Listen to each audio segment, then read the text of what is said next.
qui a ses pratiques et je pense qu'on ne peut pas lui dénier ça. Sur la baisse des prix, rapidement. Les Sénégalais sont extrêmement fatigués à attendre des actes forts. Moi, je pense que c'est ça qui est évident. Les Sénégalais n'ont jamais autant sué pour permettre à un pouvoir d'arriver au pouvoir. Je pense qu'aujourd'hui, l'État doit encore faire des efforts beaucoup plus conséquents, beaucoup plus significatifs pour permettre aux Sénégalais, aux Gorgolous de pouvoir s'en sortir correctement. Merci beaucoup. Merci. Préparer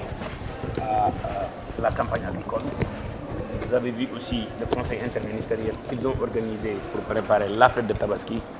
et aussi comment ils ont réduit les prix des denrées alimentaires pour répondre aux attentes des Sénégalais. Je me réjouis de dire qu'aujourd'hui, les Sénégalais avaient demandé le changement avec un changement de paradigme et c'est ce que ce gouvernement est en train de délivrer. Aujourd'hui, je souhaite au nom de tout le gouvernement une très bonne fête de Tabaski et nous renouvelons nos remerciements à Serigne Mbacké pour l'extraordinaire travail qu'il est en train de faire au sein de la mosquée. Nous remercions la communauté mouride et nous souhaitons le khalife général, comme li Wolof di wax, yàlla na fi yàgg te wér. Et vraiment, la communauté mouride a toujours montré que non, au-delà de son caractère, du caractère religieux, c'est une force économique. Et je lance un appel aussi à la communauté mouride, aux hommes d'affaires mourides, de venir travailler avec le gouvernement pour relever le défi de l'autosuffisance et de la sécurité alimentaire. Et j'ai aucun doute que la communauté mouride peut le faire. Nous avons des défis pour amener l'eau à Touba, nous avons des défis pour amener l'eau dans tous les périmètres et l'abnégation, la volonté, le savoir-faire de la communauté mouride n'est plus à démontrer. Donc vraiment, je me réjouis de dire qu'aujourd'hui, le train a bien démarré et nous comptons sur la locomotive mouride pour faire fonctionner les choses. Ma baamtu ko rek ci wolof. Bon, bien que je vais en parler, mais on est dans une fête religieuse, mais c'est pas grave. Les intrants agricoles, vous avez vu, hein, on a joué toute la transparence possible. Nous avons travaillé avec les forces de l'ordre. Au passage, je remercie notre collègue ministre des Forces armées, ministre de la Défense, tous les gouverneurs, tous les préfets et tous les sous-préfets et aussi les opérateurs et les populations. Vous avez vu, on a organisé une sorte d'appel d'offres qui nous a permis seulement avec la méthode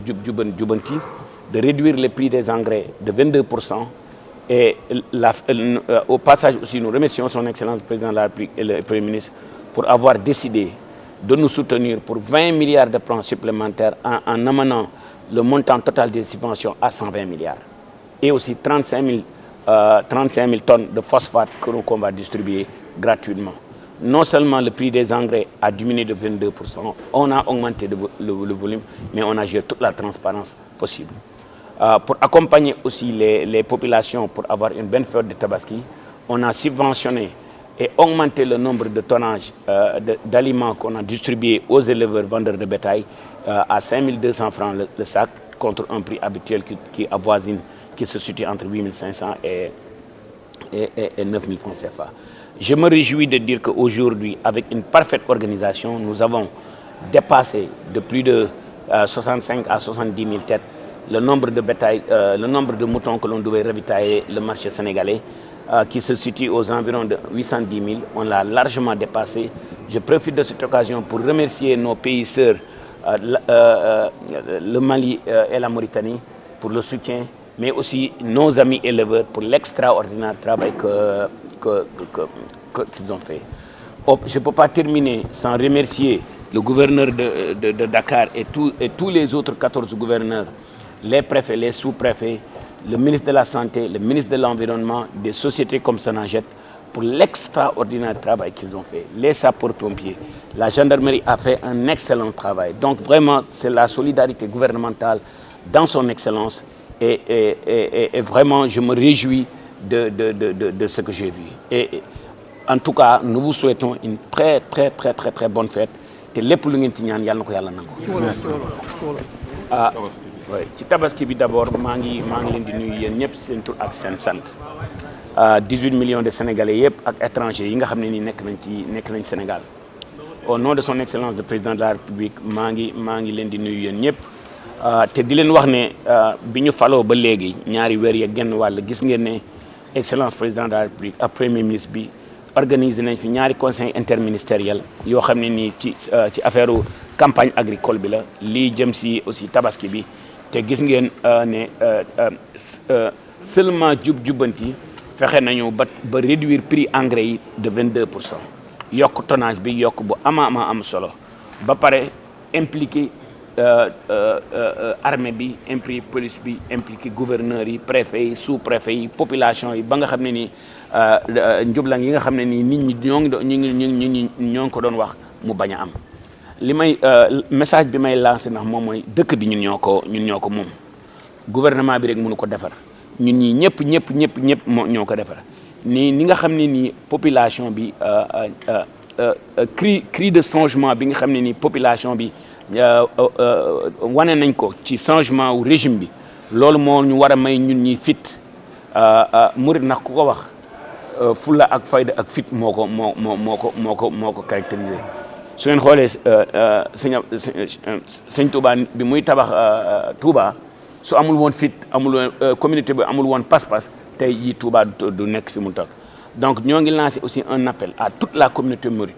surtout les hommes d'affaires mourides venez travailler avec le gouvernement suñu dëkk bi mi ngi importer 1070 milliards en denrées alimentaires contre un budget de 7042 milliards donc maa ngi lancé un appel à la communauté mouride à la communauté Baye Fall nañu ñëw liggéey ensemble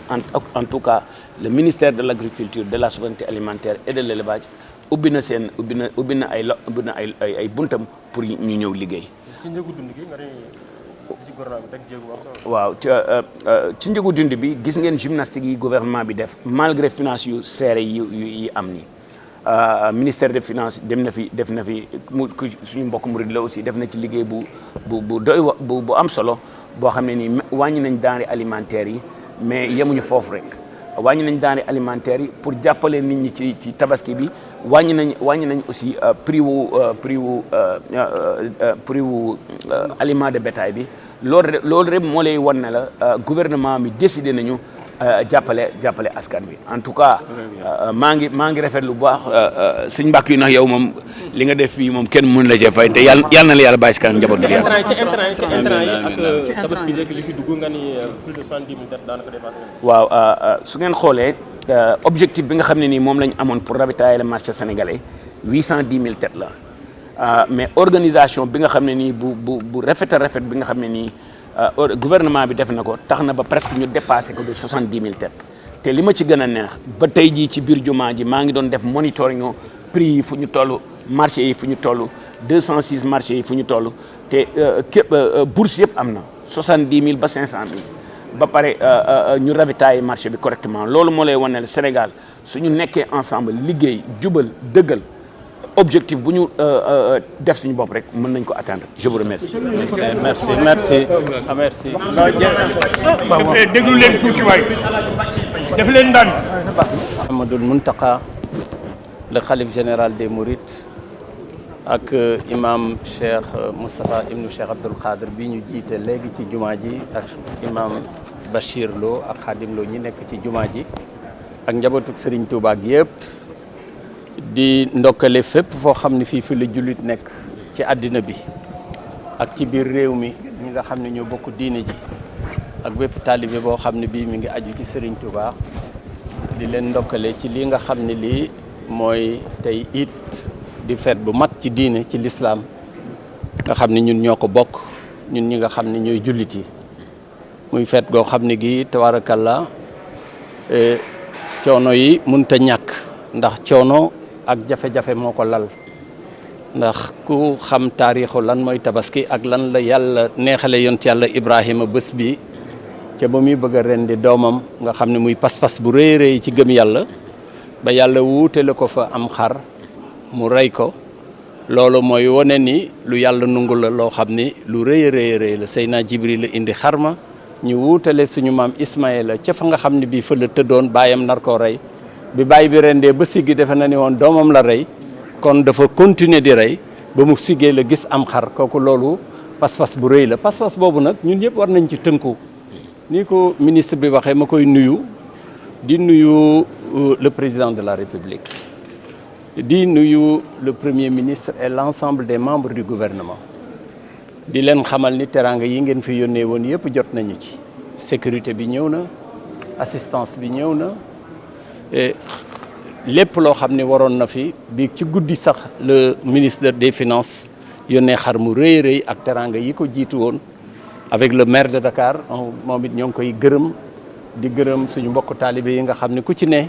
jël na la gën ci yow nga indi ko fii pour def ko muy sa diggante ak Serigne Touba ñooñu ñëpp nag ci turu Serigne bi maa ngi leen di gërëm di leen sant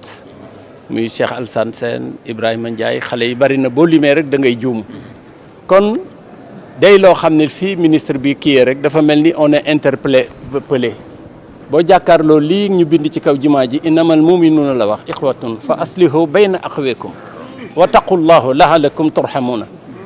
mooy jullit yi dañu war a ànd waxu dafa ni jullit yi al muminuun mooy ñi nga xam ne gëm nañu yàlla ñi gëm yàlla dañu war a nekk ci génn buum linké woo bu ñu nekkee ci génn buum linké woo lu ñu bëgg am ko war ngeen a xam ni sax sur le plan moderne aujourd'hui le link l'informatique il y a plus de frontières et donc tout est possible dans la cohésion la solidarité et l'esprit d'aller ensemble ñi am doole muñal gestu ñi amul doole ñi yàlla nga xam ne yàlla mooy fal ñi yàlla fal ñu xam ne yàlla dafa folli fal yàlla nag bu follee fal yow mi nga xam ne bii am na fu mu la jaaraloon ba fal la ba fal la folli ñoo xam ne am na fu ñu jaaroon ba folli leen da ngay delloo yàlla njukkal ndaxte kuy bëre yàlla téyel la sa cumikaay waratoo gestu sa ginnaaw loolu mooy innamal muminuuna ixwatun li ci des ñoo ko bokk te nag ñun ñëpp dañuy juum amul ku dul juum ndax ñun ay doomu aadama lañu doomu aadama mooy juum koo gis mu juum rek dafa fekk dafa bëggoon a def lu baax seytaane jàpp ci wala àddina dab ko ba mu def leneen kon il faut qu'on regarde de l'avant quand on regarde de l'avant on va réussir ensemble parce que le Sénégal est un et indivisible yàlla def na ni fi mu ne suñu ay jarbaat ñoo fi ne 40 ans 50 ans kon ils ont la force physique intellectuelle te it ci à partir de 40 ans la wërsëg di ñëw te ku jiite réew wërsëg wa nga xamee ni bii moom la réew ma tukk nu mu tëtoo yàlla da koy taxañ jox la ko on vient de fêter notre premier baril de pétrole ça c'est un signe de Dieu alors ce signe de Dieu là yàlla li mu bëgg mooy li ma la wax innamal muminuuna ixwatun bu ko defee ñi nga xam ne am nañu doole nañu liggéey te tam xam ni la ca kanam mooy la nga xam ni faut pas qu'on vous divertisse le divertissement day ralentir la vitesse de l'individu vers l'essentiel te on a entendu les discours ñoo ngi leen ciy gërëm lii ministre bi wax c'est l'occasion de répondre xëy na je réponds pas au nom de toute la communauté mais je peux répondre aussi pour la communauté